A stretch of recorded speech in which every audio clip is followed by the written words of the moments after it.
하나님 말씀 읽겠습니다. 신약 성경 누가복음 2장 40절 52절입니다. 제 성경으로 신약 성경 91쪽입니다. 누가복음 2장 40절 52절입니다. 두 절 말씀 한 목소리로 같이 읽겠습니다. 누가복음 2장 40절 같이 읽겠습니다. 아기가 자라며 강하여지고 지혜가 충만하여 하나님의 은혜가 그의 위에 있더라. 52절도 읽겠습니다. 예수는 지혜와 키가 자라가며 하나님과 사람에게 더욱 사랑스러워 가시더라. 아멘. 잠시 기도하고 하나님 말씀 듣겠습니다. 은혜로우신 아버지 하나님, 이 시간 말씀해 주시고 말씀을 듣는 중에 주의 영이 우리의 심령 속에서 약동하는 시간 되게 하여 주옵소서. 하나님의 말씀이 거침없이 성도들의 심령 속으로 흐르게 하여 주옵소서. 예수님 이름으로 기도하옵나이다. 아멘. 목사가 돼서 행복한 순간인 교인들과 함께 할 때입니다. 가장 기쁜 순간, 가장 슬픈 순간에 목사는 공식적으로 교인들과 함께 할 수 있습니다. 그래서 저는 목사가 되는 것이 무척 행복하고 귀하다는 생각을 여러 번 했습니다. 가장 슬픔의 순간에 제가 무슨 위로가 되겠습니까? 그런데 곁에 이렇게 있으면 위로가 된다고 하고, 그리고 하나님 말씀을 전하면 위로를 받고, 그리고 많은 것들을 기쁨의 순간에도 함께 할 수 있어서 무척 행복합니다. 장례식장에도 여러 번 가고, 그리고 납골묘 같은 데 가가지고 안치할 때도 예배를 여러 번 드렸습니다. 멀리 일산에 있는 청하공원이라고 기독교 납골묘가 있습니다. 거기 가보면 초창기 때부터 그게 생겨나가지고요, 갈 때마다 그 납골묘가 처음에는 많이 빈대가 있었거든요. 해마다 가게 되면 어떻습니까, 여러분? 빈대가 더 많아집니까? 아니면 빈대가 거의 없고 빼곡하게 찹니까? 빼곡하게 차게 되어 있습니다. 돌아가시는 분들이 점점 많아져서 그렇겠죠. 그런데 제가 어느 날 가서 그 납골묘에 붙인 사진들, 그리고 생모일씨가 거기 있으니까 나이들을 보게 됐습니다. 80 넘은 분, 70 넘은 분, 90 넘은 분들도 있는데 기가 막힌 건 5살, 6살, 10몇 살, 20살, 30살 이런 분들도 있는 거예요. 그냥 그때 입에서 툭 하고 튀어나온 말이, 하나님 잘하고 계신 겁니까? 그런 생각이 드는 거예요. 하나님 잘하고 계신 거냐고.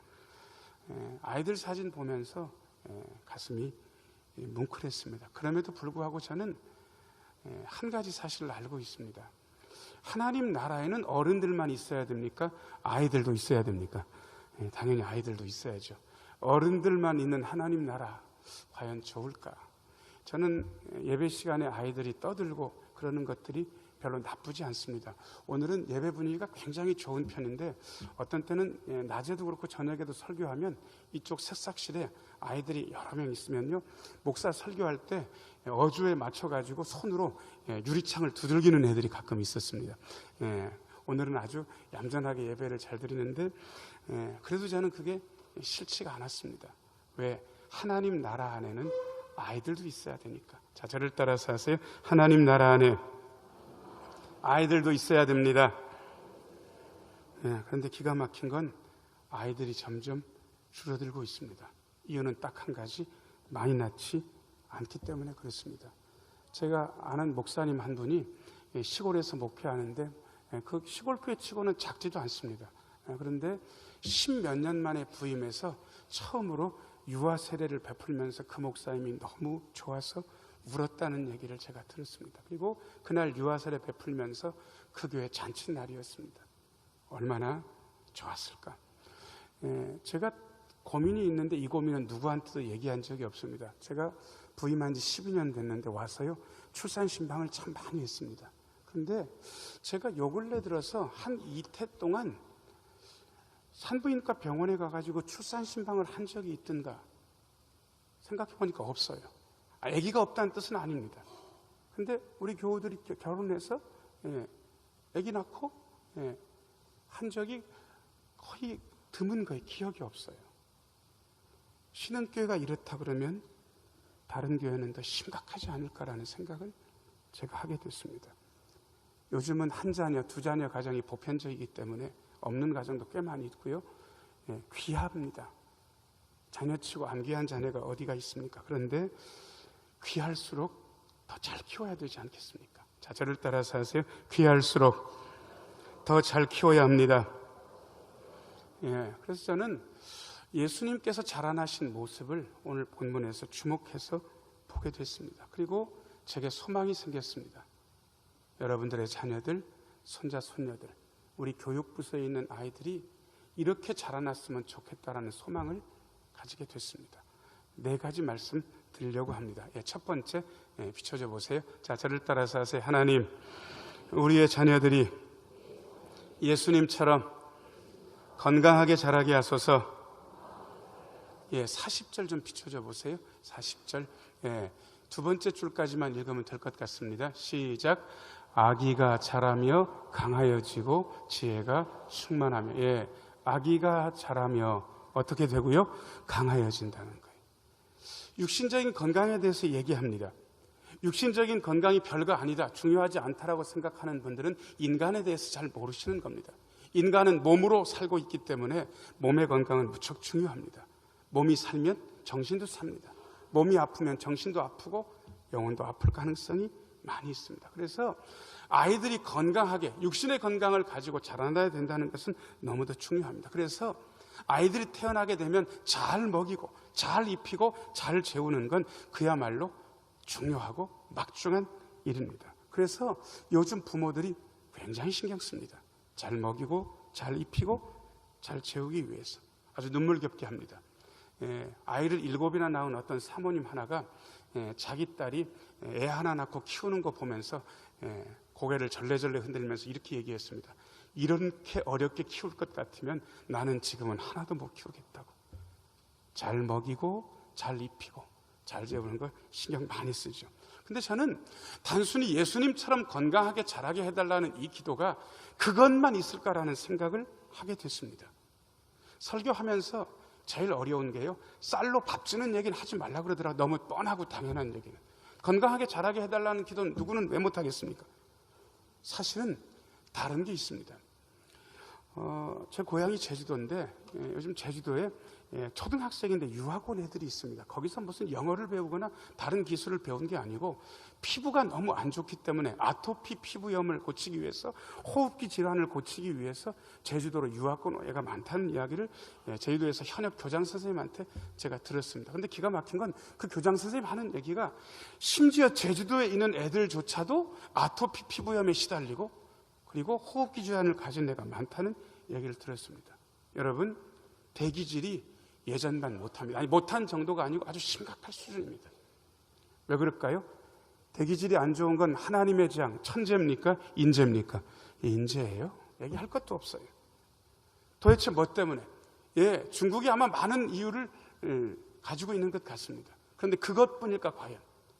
대기질이 안 좋아진 게 중국 탓만 할 바로 그것 때문일까? 그것 때문만일까? 저는 그렇게 보지는 않습니다. 인디언 속담에 저 산이 나의 허파다라는 얘기가 있습니다. 그 얘기를 보통 사람들이 처음엔 이해를 못하다가 요즘 생태학자들이요, 인디언 속담을 다시 보면서 무릎을 치면서 경탄합니다. 저 산이 내 허파라는 사실을 우리 세대가 잊었습니다. 그래서 그야말로 환경을 파괴해버렸습니다. 그래서 지금은 우리는 살만한데 우리의 자손들이 과연 건강하게 살만한 자연 환경인가에 대해서 우리는 새롭게 물어야 됩니다. 단순히 그저 우리 자녀들이 건강하게 자라게 하소서라고 기도하는 것만으로는 부족하기 때문에 그렇습니다. 사회 환경도 마찬가지입니다.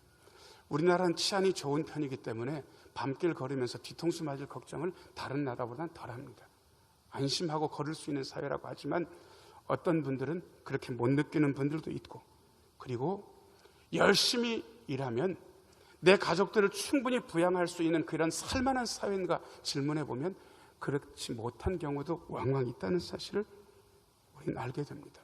사회 환경도 건강해야 우리의 자녀들을 예수님처럼 건강하게 키울 수 있는데, 그저 단순히 우리 아이들이 육신적으로 건강하기만 바라는 그런 기도가 아니라 조금 더 넓게 기도해야 되지 않는가라는 생각을 가져보게 되는 것입니다. 건강하게 자라시는 예수님의 모습처럼 우리의 자녀들, 손자, 손녀들도 그렇게 자라려면 많은 것들을 그 안에 넣고 우리의 자녀들이 건강하게 자라게 해달라고 기도할 때가 이미 됐습니다. 자, 저를 따라서 하세요. 하나님, 우리의 자녀들, 손자, 손녀들이 건강하게 자라게 하소서.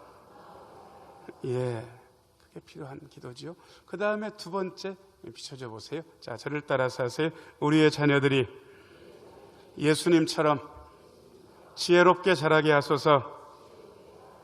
예, 40절 한번 비춰줘 보세요. 아기가 자라며 강하여지고, 그 다음 7글자를 여러분들이 한번 큰 소리로 읽어보세요. 시작. 지혜가 충만하며. 예, 52절도 한번 비춰줘 보세요. 52절.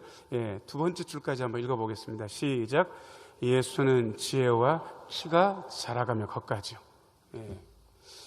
우리는 지식이 없으면 생존할 수 없는 그런 사회에서 살고 있습니다. 그래서 하나라도 더 가르쳐주고 알리기 위해서 많은 부모들이 애쓰고 배우려고 애씁니다. 과연 그게 전부일까? 새롭게 드러나는 지식들은 너무도 많고 그 지식들은 그야말로 홍수처럼 우리에게 오고 있는데 우리는 그저 그것만 알면 될까? 꼭 그렇지는 않은 것 같습니다. 많이 배운 사람들이 문제를 일으키고 지식이 남부럽지 않은 그러한 사람들이 어려운 일들을 하는, 아주 부끄러운 일들을 하는 것을 보면서 지식이 전부가 아니라는 사실에 많이 공감합니다. 왜 사람들은 성경을 볼까요? 고리타분한 책인데 2000년이 넘은 책을 우리는 왜 보고 있습니까? 거기에 지식 말고 또 다른 게 숨어 있기 때문에 그렇습니다. 그것이 우리를 살리고 그것이 우리를 바른 삶으로 이끌 수 있다는 사실 우리는 어렴풋이 느끼고 있습니다. 사람 사이에 살면서 공감하는 것은 지식만 가지고는 알 수 없습니다. 관계를 맺고 더불어 살아가는 그러한 지혜는 지식만 가지고 불가능하다는 사실을 우리는 이미 깨닫습니다. 그런데 사실은 이러한 지혜의 교육은 가정에서부터 일어나야 되는데 가정은 이미 그러한 기능을 상실한 지가 오래됐습니다. 아니, 좋은 가정이 있고 여전히 그 하나님의 지혜에 대해서 가르쳐주는 그러한 가정이 없다는 이야기는 아닙니다. 그런데 저는 점점 가정에 그 기능이 퇴화되어 있는 것을 제 눈으로 봤습니다.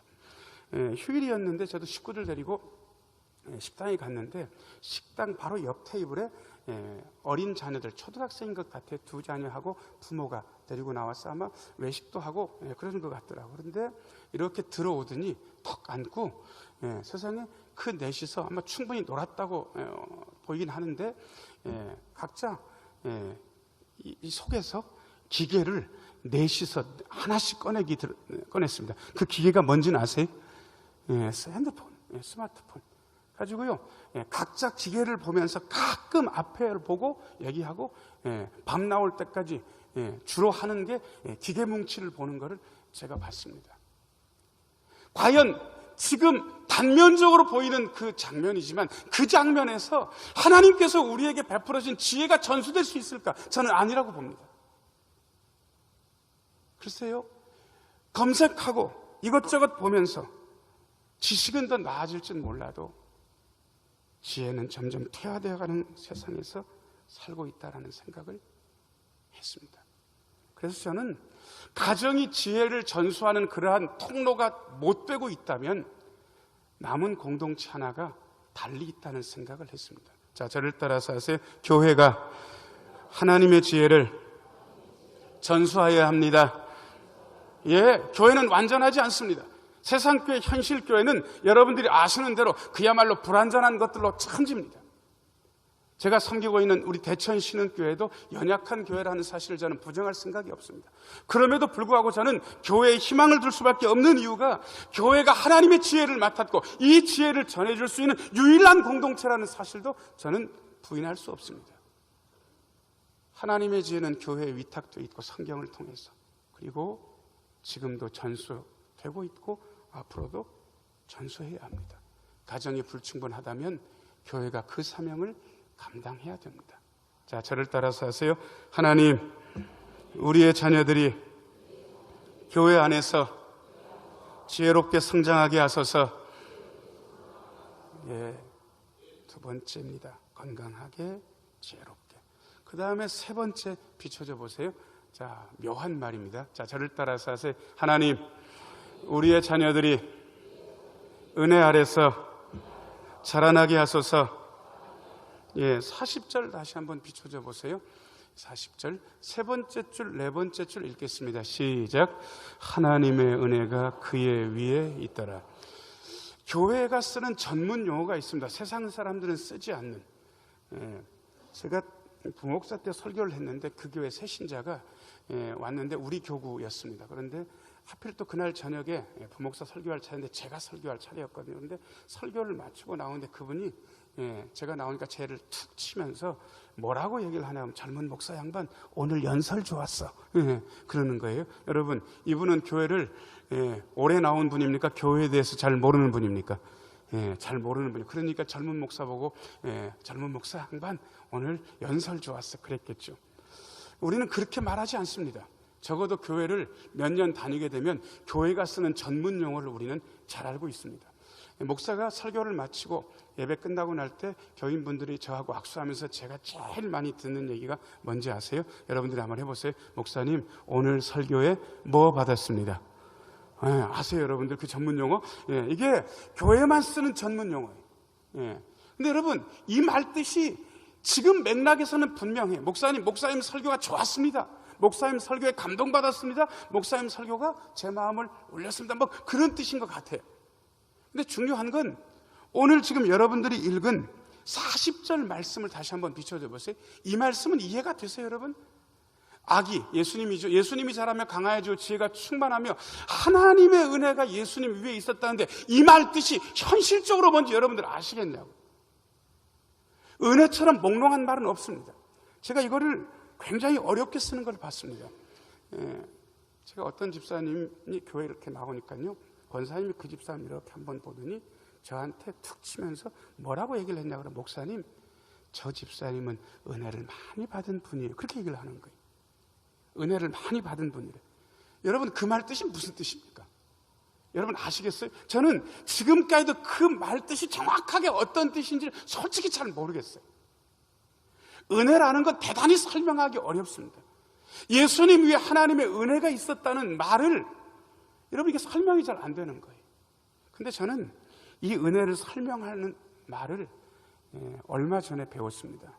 총회장 지용수 목사님, 예전 총회장님이시죠. 우리 교단 모시고 부흥회를 했는데 이분이 워낙 그야말로 하늘 같은 선배이기도 하고 제가 존경하는 분이기 때문에 설교하시기 전에 딱 목양실에 들려서 5분 10분 정도 저하고 담소를 나누시고 설교하러 여기 본당에 올라오시곤 했습니다. 저는 그야말로 목회 하늘 같은 선배니까 무슨 말씀을 하시나 그야말로 귀를 쫑긋 세우고 하나라도 배우려고 있었는데 그분이 그냥 자기 교회 얘기를 하시는 거예요. 이렇게 저렇게. 그리고 말 끝에 뭐라고 얘기하시냐 그러면, 목사님 하나님은 참 신비로우신 분입니다. 이렇게 얘기하셔요. 그 다음에 또 말씀 한마디를 이렇게 하시고, 목사님 우리 하나님은 정말 신비하신 분입니다. 또 말씀 한마디 하시고, 목사님 우리 하나님은 참 신비하신 분입니다. 무슨 얘기를 들었는지 지금까지 생각이 하나도 안 나는데 여러분들이 한번 해보세요. 우리 하나님은 참 뭐 하신 분입니다. 여러분 이 신비라는 말이 무슨 말인지 아세요? 설명할 수 없다 뜻입니다. 오묘하다, 기묘하다, 잘 모르겠다. 근데 아무튼 뭔가 있기는 있다. 이게 은혜입니다. 여러분 설명하려고 치니까 설명이 잘 안 돼요. 없다고는 못 그러고 반드시 있는데 설명이 안 돼요. 은혜는 기가 막힌 성질 하나를 가지고 있는데 없다고 믿으면 약에 쓰려고 해도 없어요. 근데 있다고 믿으면 그건 확실히 있어요. 신비롭게. 자, 저를 따라서 하세요. 우리 하나님의 은혜는 신비합니다. 오묘합니다. 기묘합니다. 여러분 하나님의 은혜가 여러분에게 있으면 설명할 수는 없어요. 설명할 수는 없는데 묘하게 돼요. 하나님의 은혜가 여러분에게 있으면, 여러분의 자녀들과 손자 손녀들에게 있으면 딱히 집어서 말할 수는 없는데 어떤 역사들이 있어요. 여러분 그게 은혜라고 지금 말씀드렸는데 그 은혜가 여러분 필요하십니까? 안 필요하십니까? 필요하세요? 근데 꼭 안 필요한 사람처럼 얘기를 안 하시는 게, 다시 물을게요. 여러분 그 은혜가 필요하십니까? 필요하지 않습니까? 필요하죠. 필요하면 제가 지금까지 발견된 은혜의 법칙을 몇 가지만 일러드릴게요. 이게요 대단히 설명하기 어려운데 은혜가 흐르는 방법이 있긴 있더라고요. 자, 저를 따라서 하세요. 은혜는 기도하는 쪽으로 흐릅니다. 뭐 하는 쪽으로 흐른다고요? 예, 그래서 예수 믿는 사람은 기도합니다. 그래서 기도합니다. 그 다음에 비슷한데 여러분 헷갈리지 마세요. 제가 한 번 더 말씀드릴게요. 은혜는 기대하는 쪽으로 흐릅니다. 기도입니까? 기대입니까? 기대. 저는 기도하고 기대 중에 어느 게 먼저냐고 저한테 물으면 보통 목사들은 기도가 먼저라고 얘기할 것 같아도 저는 안 그렇습니다. 저는 기대가 먼저라고 얘기하는 쪽입니다. 예수를 믿으면서 하나님의 은혜를 기대하지 않아요. 그래도 기도하라고 그러니까 기도하는 분들이 있어요.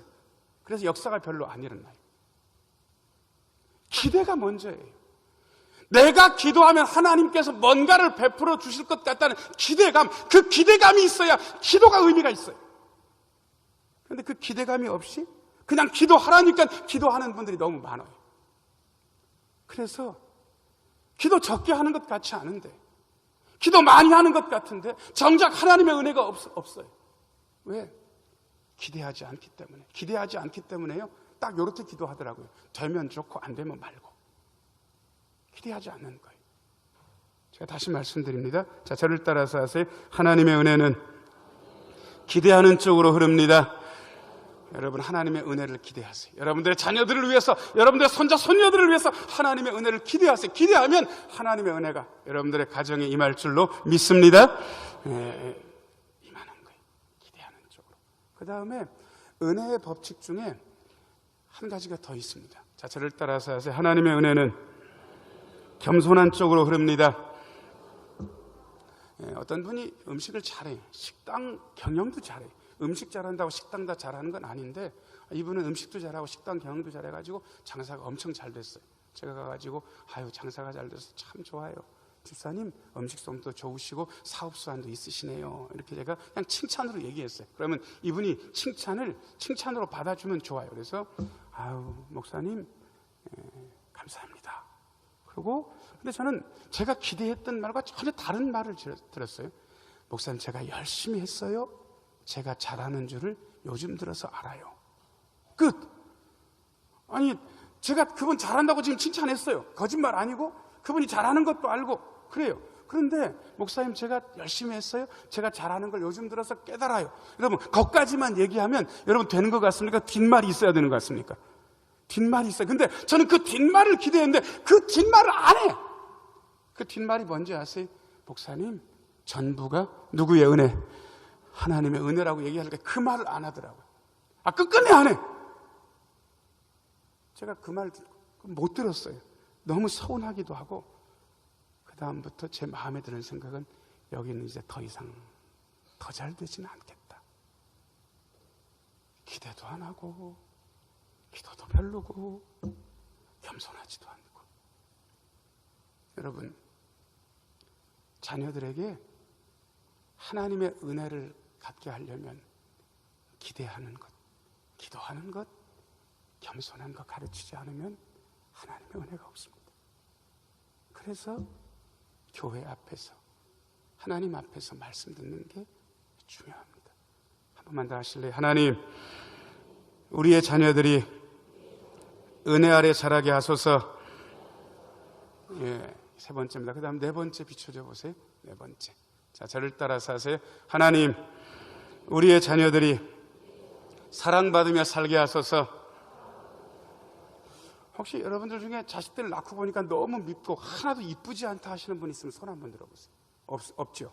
여러분, 자녀들이 사랑스러운 거는 당연한 얘기입니다. 여기 아주 위험스러운 분들이 앉아 있는데 거의 지금 폭발 직전에 있는 분들이 여기 앉아 계세요. 어떤 분들이냐 그러면 손자 손녀들 낳아가지고 얼마 안 된 분들. 이분들의 특징이 있는데 핸드폰엔 자녀들 사진과 동영상이 몇 번씩 들어있습니다. 왜 위험 수준이냐 그러면 이분들은 건들기만 하면 손자 손녀 자랑을 할 준비가 이미 꽉 차 있는 분들이. 제가 아는 여전도에 하는 거의 손자 손녀들이 날 때 그 정도 여전도였는데 그 여전도에는 한 번 두 번 들어도 어려운데 계속 하니까 어렵잖아요. 그래서 자기들끼리 불문율 회칙을 하나 정했는데 손자 손녀 자랑을 하고 싶으면 돈 10,000원을 내라. 이게 그 선교의 회칙인 거예요. 그런데 그러고 나니까 조금 자랑질이 줄어든 거예요. 그런데 어떤 권사님이 오더니 그날 입이 너무 근질근질한 거예요. 동영상 한참 보고 왔는데. 그래서 20,000원을 꺼내가지고 탁 탁자에 넣으면서 내가 30분 자랑할 테니까 아무도 나 말리지 말고 내 자랑을 들어라. 그런 분들이 계십니까? 얼마나 이쁘겠습니까? 근데 여러분 그거 아세요? 나는 내 자녀들이 이쁘고 사랑스럽고 내 손자 손녀들이 이쁘고 사랑스러운데 과연 남들도 그럴까? 남들도 그럴까요? 남들도 그렇게 사랑스러울까? 아니 좀 더 달리 여쭤볼까요? 하나님도 과연 내가 그렇게 사랑스러워하는 만큼 하나님도 사랑스러우실까? 내가 사랑스러우니까 당연히 남들도 사랑스러울 거고 하나님도 사랑스러울 거라고 생각하시는 분들은 죄송합니다. 현실 인식이 없는 분들입니다. 이 사실을 깨달아 안다 그러면 나는 눈에 넣어도 안 아픈 자식이고 그야말로 생명까지 주고 싶을 정도로 사랑스러운 자식, 손자, 손녀들이지만 남들에게는 그렇지 않을 수도 있다는 사실을 받아들여야 됩니다. 그래서 기도는 더 간절해집니다. 하나님과 사람에게 사랑받게 해달라는 이 기도는 내 얘기하는 게 아니에요. 남들에게 그리고 하나님께. 많은 분들이 여기에 대해서 생각을 못합니다. 그리고 심지어 가장 큰 문제는 내 자녀들이 과연 언행이 하나님께 사랑받을 수 있을 만한 언행을 하고 있는지에 대해서 부모는 묻지 않는 지 오래됐습니다. 심각한 거예요.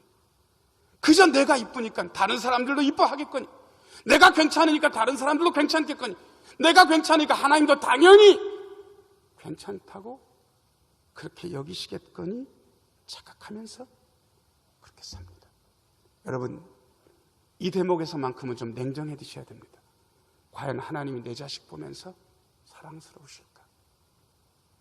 쉽지 않습니다. 그래서 사랑받으면서 살게 해달라는 이 기도는 대단히 막중한 책임을 가지고 기도할 수밖에 없습니다. 자, 저를 따라서 하세요. 하나님, 우리의 자녀들이 사랑받으며 살게 하소서. 다른 사람들에게도 하나님께도. 여러분 네 마디 기도 기억하시겠어요? 하나님, 우리의 자녀들이 건강하게 자라게 하소서, 지혜롭게 자라게 하소서, 은혜 아래서 자라게 하소서, 사랑받으며 자라게 하소서. 여러분 이렇게 기도하시면서 은혜를 기대하시면서 겸손한 마음으로 양육하시고 기도하십시오. 하나님의 은혜는 흐를 것이고 우리의 자녀들, 손자, 손녀들은 아름답게 자라날 것입니다. 이러한 은혜가 여러분 모두에게 임하기를 예수님의 이름으로 축복합니다.